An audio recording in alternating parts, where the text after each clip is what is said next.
This episode of The Energy Show is proudly sponsored by Sunlight and Power, the Bay Area's leading commercial and residential solar contractor. SLP has been designing and installing photovoltaic, battery backup, and solar thermal solutions since 1976. Help fight climate change. Go solar with Sunlight and Power today. So, you want to save the world with clean energy?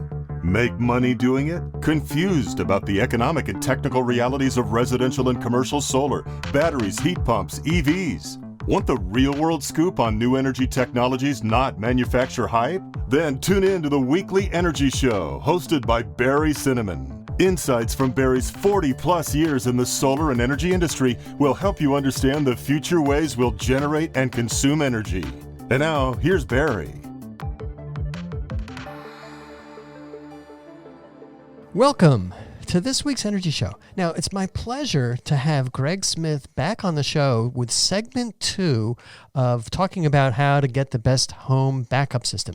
And on this segment, we're going to be talking about special battery features, special things that customers should be looking for, mistakes that installers like me make and what we learn from them, and then really kind of diving into some more details. And by the way, Greg's one of the foremost industry battery experts, and he's the author of a book called The Battery Powered Home, subtitled Foolproof Grid-Tied Lithium Storage. And here's a copy of the book that he's going to autograph from me one of these days. And so I'm going to kind of dive right in with Greg. And Greg, let's just kind of pick up where we left off. What are some of the special features that customers should be looking for? And, you know, one of the first one that comes to mind is the battery software and apps. Talk to us about what you need there. Oh, yeah. In my opinion, energy storage systems are, as far as hardware goes, are all about the same. Maybe this guy has a couple kilowatt hours more than this one, but then that other one has a little more power to it than that one. So makes it very hard to, compare true apples to apples. But the software is what really busts them out from the competition. Yeah. The way that they can structure an app and the control that they give you over your system is what will separate a good energy storage system from a bad one. When I was at Sonnen, we would have people say, hey, look, I want to be able to do this. I want to be able to turn my system off. I want to be able to, whatever crazy thing they wanted to do, I want to be able to do that to my home that's in Denver while I'm in my vacation home in the Caribbean. Those are really good customers to have. I tell you, you never get something for nothing, but they have some pretty fun requests, right? And so that software package is really the differentiator from the systems that are out there and how much control they allow you to have. And just, for nerdy people like me that like gadgets and, just all that cool stuff, it translates, to me as just being this super cool thing that I would totally lord over my family and friends with. Oh, you can't do this? Oh, that's too bad. Yeah, that's a good one. So let me ask a question, and this comes up a lot, but not always at the beginning.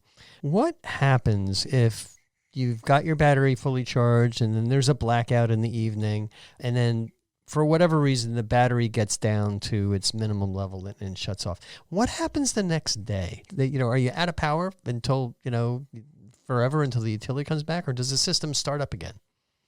Yeah, that is a great question. Like I said in the other segment, it depends, right? And the very first thing I did in my book was start out with a story.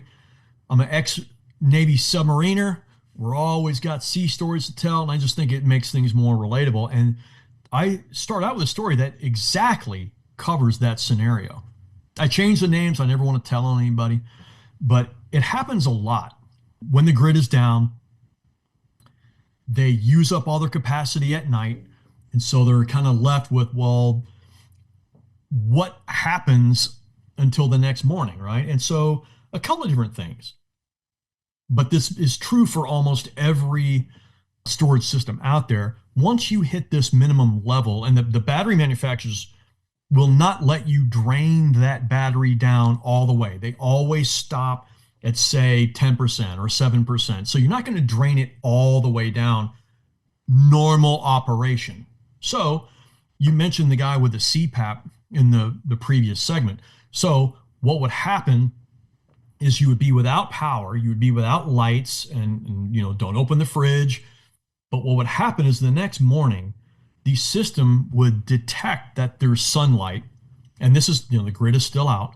And so as soon as the inverter says, oh, cool, I've got solar, I can start charging my batteries. However, you only start charging the batteries typically after the loads have been supplied. And now there's a lot of variance on that. But generally speaking, the batteries, they get what is left over.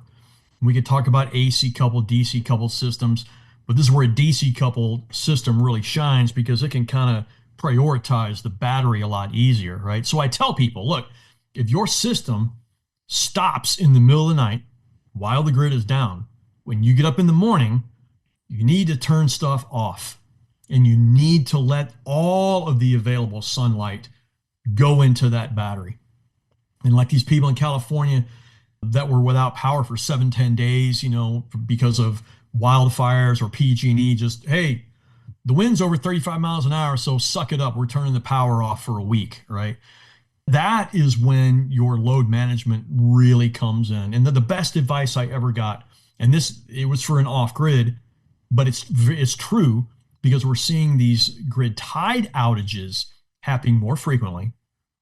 If you wake up in the morning and the grid is out and there's sun, you can eat waffles. If you wake up and there's no sun, eat cereal. Or cold waffles. Cold waffles. Yeah, frozen waffles, I don't know. That would take a while. You're having the Eggo and it's still going to be cold. Exactly. All right. Now, there's a subtlety, and this is something that we really encouraged our suppliers, our battery suppliers, to do. We talked about an essential loads panel where you're able to just run the essential loads. But the flip side of that, the other way to deal with that is you would power your whole panel with 1 or 2 batteries, but then you would be able to shed the loads that are going to get you in trouble. So there's some battery manufacturers out there, and this is something that we really liked with Franklin, is they allow you to shed 2 of the biggest loads, 240-volt loads.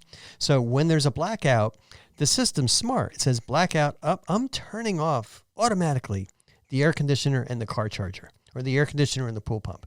And as long as you've got, enough capacity to run the other little stuff in your house, it's usually okay. So we're big fans of load shedding features because that's usually easier to wire up than just pulling, more circuits into an essential load panel.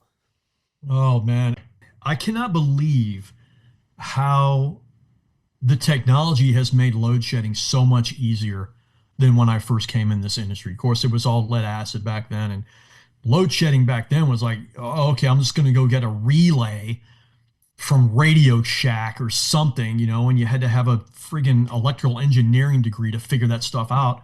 But now manufacturers, like Franklin, have made it so easy to be able to load shed. And what that means is you are turning loads off that would cause too much of a burden on your energy storage system. And there are companies that have excelled at this specific application, like Lumen, smart panels, things like that. I love those guys. What's the other one? Well, SPAN provides load shedding on everything in your house. Exactly, SPAN, right? So what they do is they have a smart panel, which is why, and this is kind of another thing people call modules panels all the time, but now with the advancement of these smart AC panels, I actually had a customer was like, yeah, you're going to have to go to the panel and do this. And the guy's like, why would I go up on the roof to do that? I'm like, no, the wrong panel, like go in the garage. But Lumen and SPAN, I think they own the lion's share of this application. But yeah, you're right. They had these smart breakers, and the breakers are programmable. And you can just tell it, hey, look, if the grid goes down, I need you to turn off my walk-in humidor and turn off the west wing of the house and, whatever crazy stuff that you can do. But all of that is at your disposal. And it's all on an app. Like everything's on an app now. So it makes it so much easier to extend the life of your system. If it was up to me, and sometimes it is because I do consulting on the side, I always recommend a smart panel. It just makes so much sense. Yeah, we like the smart panels sometimes, but that's a big cost to put in.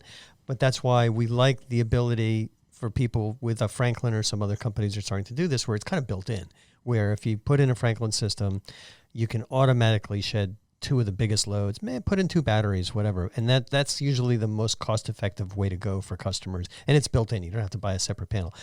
Well, the other thing you can do is you can have a generator connected into the system. What's your experience with connecting, a portable, a smaller Home Depot type generator, or a larger, 15, 20 kilowatt gas powered generator, natural gas generator?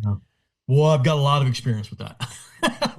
And generators are a tricky thing, right? Because it's this power source that goes into this energy storage system that's not owned by any of the ESS manufacturers, right? It's this third party entity, this thing that lives there that may or may not get used all the time, right? Depending on the application. So generally speaking, for grid tied systems, and this is another thing, like your area better than the manufacturer. Okay. You know how many times the grid goes out a year. You know how long it goes out. And so generally speaking, most customers, if they only have 2 or 3 grid outages and they last maybe an hour, like me, I wouldn't need a generator. It's another expense that I just wouldn't need. Then of course I'm in an HOA and they wouldn't let me have a generator here anyway, right? So you never get something for nothing. But if you're in an area with frequent outages, like for example, Puerto Rico, we're doing a lot of business down in Puerto Rico. And I always recommend a generator for areas like that, because your utility company invests hundreds and hundreds of thousands of dollars in backup power in case that primary source goes down. So why wouldn't you do the same thing if the sun or your grid is not reliable? And you damn sure, if you're off grid, you better have a generator. And the dirty little secret of that is you may run your Jenny 300 to 400 hours a year being off grid. So generators, if your power goes out enough, if you're going to be without power for 3 days from the grid, and you live in an area that doesn't get a lot of sunshine in the winter, you probably need a good 8, 10, 12 kilowatt generator just in case. So we're going to come back to that when we talk about vehicle to home, but I want to talk about some other just like configurations of systems. Originally, we started putting in systems that, when the very first SMA system, there was a gateway box, there was an inverter, there was a battery inverter, there was a stack of batteries. And now with Tesla, with the Powerwall 3, you've got a meter collar adapter that allows you to really easily connect into your house, into the grid, and you're powering the whole house. And then you just have the Powerwall, which has a built-in inverter and the battery. And then we have other companies now coming out, and actually this has been around for a while, but it's becoming more popular, where they have stackable batteries, where you can buy one 3 kilowatt hour battery of energy storage, or you can have 5 of them to get up to 15 kilowatt hours. And those are easier to carry into a basement, but then there's just more than some assembly required. So what do you see kind of becoming popular out there? Yeah, so people love the modularity that a lot of these systems offer, right? And it also makes it a little easier on design, right? So like a Powerwall, it's 13 point something kilowatt hours, right? And so way back in the day, when Grandpa was doing his design, he would get the final battery size that the homeowner would want, plus 3 days of autonomy, et cetera. And then he would tack on like 15, 20% extra, right? But when you're using lead acid batteries, that was really easy to do, right? Because you would just add like another string or whatever. So when you have systems that like the Powerwall, that's just a 13 kilowatt hour chunk, well, you can't just add another 20%. You have to add an entire new battery, right? So the stackable systems, and stackable doesn't mean that you're putting the batteries on top of each other. What that means is that you're combining inverters and batteries to get more power and more capacity. And not every energy storage system out there is stackable. You may only get one inverter for power, but then you can have multiple batteries. And so the modular batteries and the 3 kilowatt hour, chunks that you were talking about, oh man, you can really dial in those systems for whatever the customer wants, because you're basically just putting more of these little chunks in, as long as you comply with the, capacity sizes and everything in your AHA, you can really dial that in. Yeah, that's a big benefit. I also like the fact that they're a lot easier to carry. So the Tesla Powerwall, it's like pushing 400 pounds. I think the Franklin is even more. So they're a lot easier to transport. Okay, well, we talked about a lot of the things to do right. What are some of the common mistakes you see homeowners doing when they kind of say, this is what I want? Or what are the common mistakes you see that contractors and installers make when they're installing systems and then there's problems down the road? Yeah, boy, that's a good one. And I just like to preface this by saying, I want to learn from my mistakes. I've made plenty. So I got my list, but let's see what you've got. Yeah. Okay. So one that I see a lot, particularly since last year when NEM 3 hit, is people focus solely on the price. And price is different than cost. And they focus on this dollar per kilowatt hour metric that drives me crazy, because they think that that's the only thing that matters, right? And we were talking about cars earlier. Like, how many people out there buy a car solely based on dollar per gallon? Nobody. It's a consideration, absolutely. But there's so many other things that go into it. And I see a lot of pitfalls where they say, okay, and there's nothing wrong with having a budget. Of course, you have to have one. But the budget with what they really need often conflicts with each other. And so the installer, the salesperson rather, pigeonholes this system with budget, and they don't fully explain the limitations of that consequence. That's the first one I see. And I'm sure you probably had similar experiences. Yeah, no, that's always the dilemma. And then you got to convince them that what they want is going to cost more money. Otherwise, you're going to lose money and not be able to support that customer. I mean, the one that I've seen historically going back to 2001 was communications, where the monitoring would be flaky. And that was an annoyance for standard solar systems. You couldn't really see what the system was producing, but it was probably working. But communications are just absolutely critical to running 100% of the time on battery systems. So what are you seeing in that regard? So communication, and I'll bet you a 20-year bottle of Mixters that communication issues are the number one cause of service calls for any solar storage company. They just are. And that communication is a broad term, right? So like you were alluding to, back in the day, communication was just that wire that went from the inverter to the modem or the Wi-Fi connection, right? And so if somebody tripped on the router and it reset and they didn't think about the inverter, well, you may be a month or 2 or 3 without any production data while the router was offline, right? But it's much more sophisticated and more complicated now, because not only do you have the communication that connects the system to the cloud that could go wrong, you also have all these other communication like networks within the system that are totally invisible to the end user. Like you have communication area network or a CAN bus that the batteries talk to each other, and they talk to the battery management system. And if you don't connect those communication wires in the battery modules correctly, well, then it doesn't work, or it's not reporting properly, right? But if you bundle everything in communication, that I bet you that's the number one cause.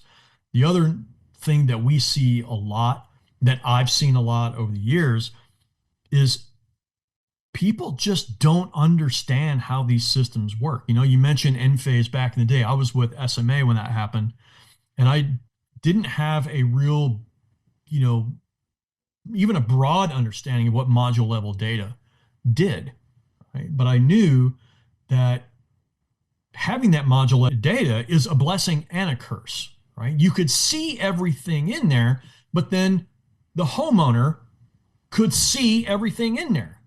And so, hey, why is this module making 180 watts and that one's making 185 watts? What's wrong with that module, right? So they don't understand, and they were never educated about how these things work. And frankly, it's kind of a pain in the butt for an installer to have to go through a solar 101 with a homeowner. Well, who wants to talk about mismatch other than nerds like us? Yeah. And then the dilemma is the customer insists on you coming out to figure out why one's putting out 5 watts fewer than the one next to it. And it happened actually to me. I had a really early Enphase system on my roof, and there was one panel that was lower than the others. And I had to climb up on the roof, because the installer was me. I had to climb up on the roof, and I saw that there was a little plumbing vent pipe that was there that was shading it a little bit. That's what kind of did it. So yeah, the issue with the monitoring kind of not working or not working properly is important. But to a significant degree, the bane of our existence is the firmware, the kind of internal software that you don't see, that gets frequently updated and occasionally updated incorrectly. So it kind of has a tendency to break things.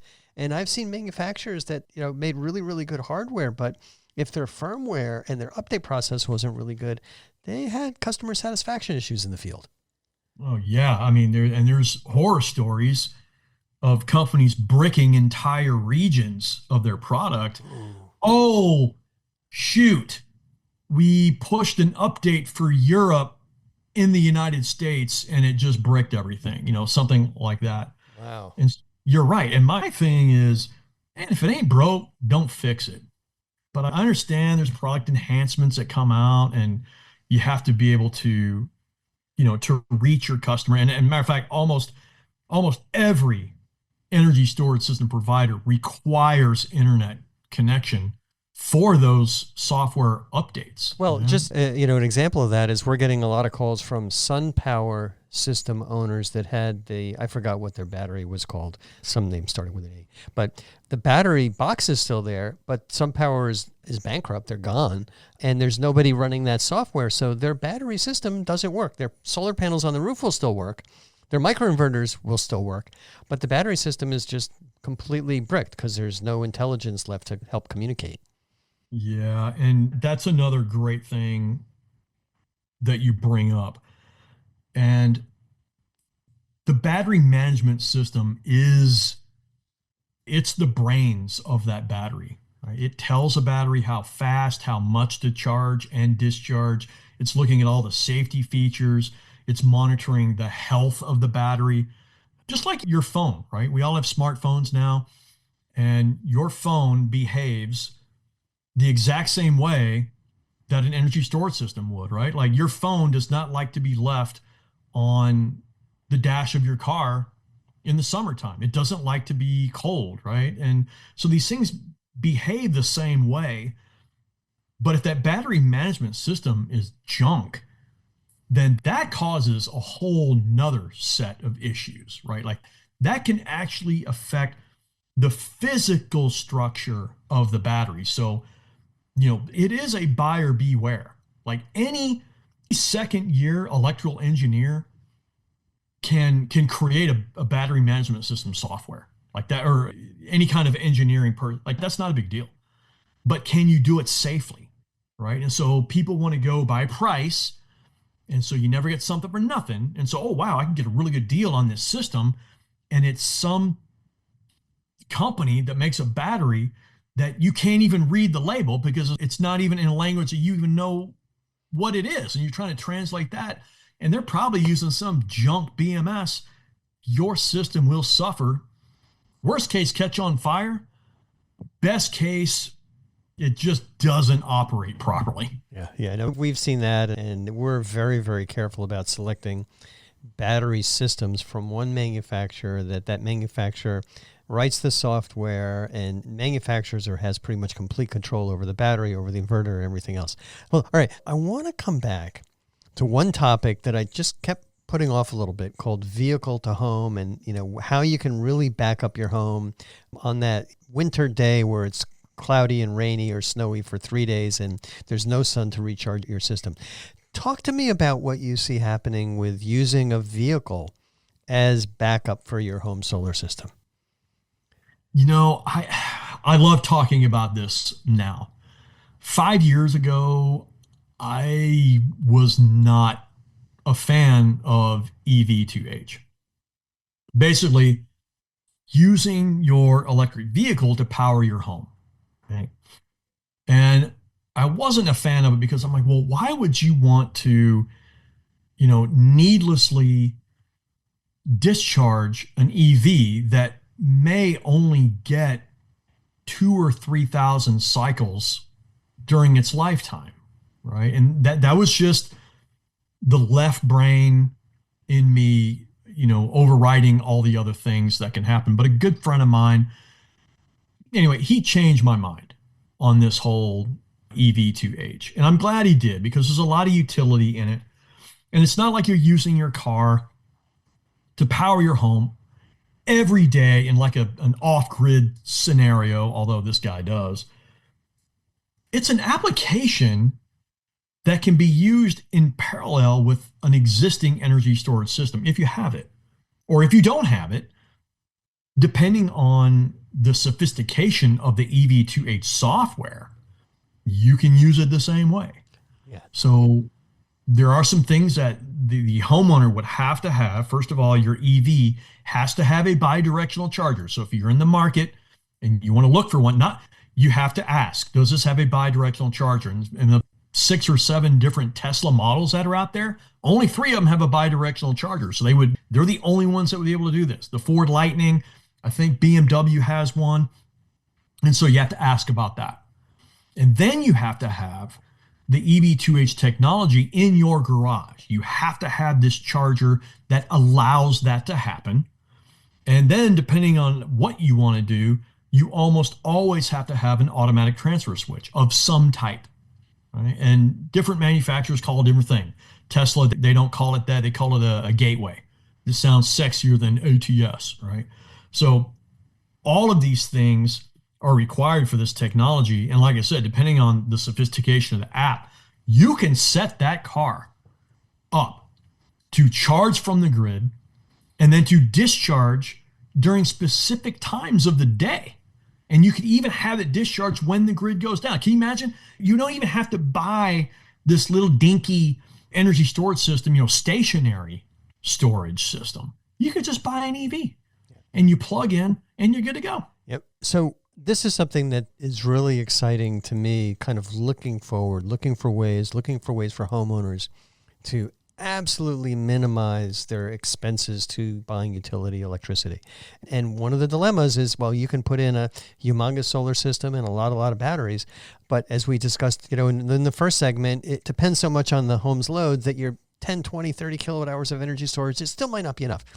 So one of the things that we realize is, and we also looked very carefully at what Sunrun was doing with their Brightbox EV charging system that was connected to the Ford Lightning, and it connected up to the Ford Lightning's charging port, and it had a built-in inverter in this system, not in the car. It had a transfer switch, it had a black start battery, it had a lot of complexity. And we were interested in installing it, but I couldn't really find very many installers that had a pleasant experience with that. So I think that didn't work well, but that was 2 or 3 years ago. Last year, we got a Ford Lightning for our fleet. Just really, we don't use it to schlep solar panels and batteries around. We're usually using it for shows and salespeople and some commercial projects. But that vehicle, and plus others, have an AC generator output. And the Lightning has a 9.2 kilowatt generator output in the bed of the truck. So you can plug in an extension cord, just like a generator. And then when you have a battery system, an ESS that has a gateway, that has a generator input, you're not using a gas generator, you're using an electronic generator that's based on the Ford Lightning, or the Cybertruck has something similar. And so that will work. And then they can also be configured so that you're using your home battery system in your home. When that battery gets down to a critical level or zero, the system would automatically disconnect from the grid and then automatically pull power from that giant battery in the truck. I think it's 130 kilowatt hours. So that's where we're kind of getting, and it's fully compliant with all the utility rules, because you're never connecting the vehicle's battery to the grid. It's only connecting directly to the house.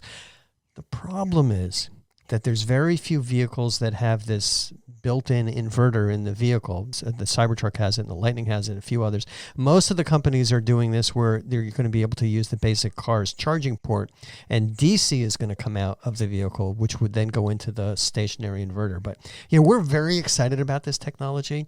And on the contrary, utilities are terrified of this technology. But that's just, you can't stop technology. And my view is, you've got a 20 or 30 kilowatt hour battery system at home, and you've got that vehicle in your garage.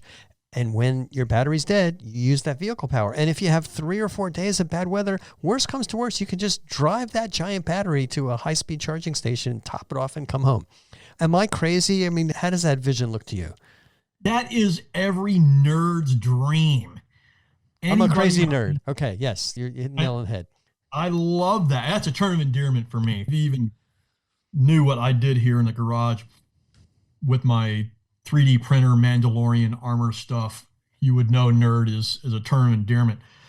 But the EV to H is only going to get better, and they're only going to open up more options.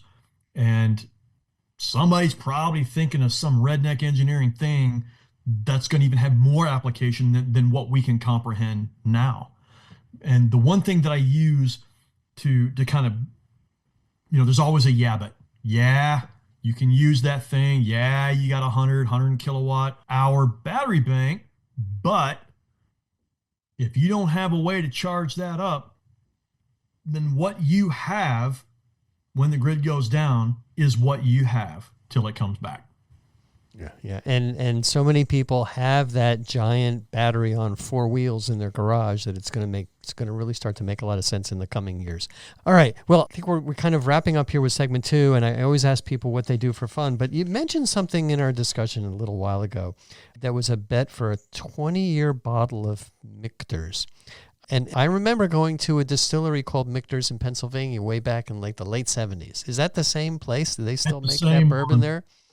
Yeah, and the reason that I say 20 years, because I was at a bar at this restaurant waiting for some sales buddies of mine to get there, and talking to the bartender, and I was like, oh man, I've had Michter's before. He's like, oh man, he pointed up on the top shelf, you ever had the 20? I was like, no. He said, well, I mean, I'll just tell you this, 20 is not any better, or the 25-year Michter's isn't any better. So just I'll take a glass of that. And I should have known better. But when the sales guys came in, hey, Smitty, let's go. And I got the bill, and I should have realized top shelf. And the guy gave me a free appetizer from the from the kitchen. I got that tab, and it was $150 for basically 2 ounces of this whiskey. But I tell you what, it was worth every sip. I probably wouldn't do it again, but I really enjoyed that. Anyway, that's my benchmark now. Whenever I want to make a bet that I know I'll win, I use that. Well, I've got a 45-year bottle of Michter's, but wait a minute. It's really a bottle that I bought 45 years ago at the distillery, and I still have some left in the bottom because I kind of liked it. So it's probably lost something and faded away, whatever. It doesn't really age the same way if it's just in a glass bottle, but it's just one of the bourbon distilleries that I remember going to. All right, backing up in all due seriousness, what do you do for fun besides batteries? Man, so I barbecue a lot. I even have my own YouTube channel for that, along with writing a book back in 2020.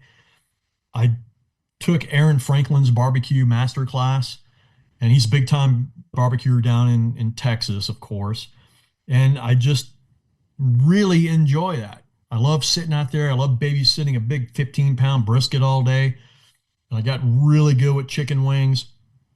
If I'm not barbecuing, then I'm doing something out here on my workbench, 3D printing. I don't know if we saw each other at RE Plus this last time, but I have a full 3D printed Mandalorian costume. And I mean, here's Wow.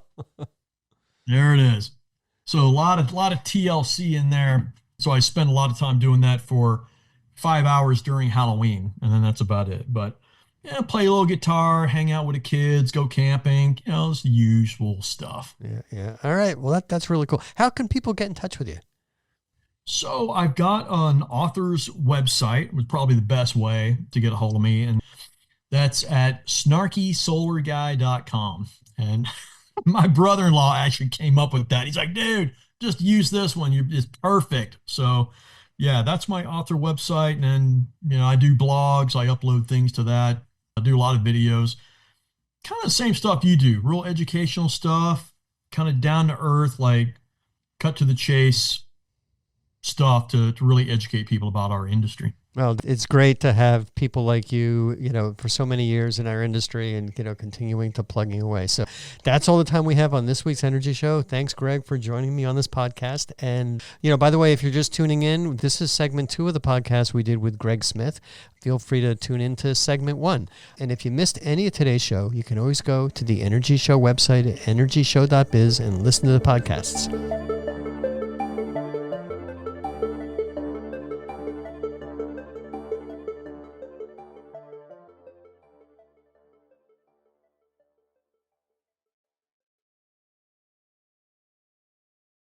This episode of The Energy Show was proudly sponsored by Sunlight and Power, the Bay Area's leading commercial and residential solar contractor.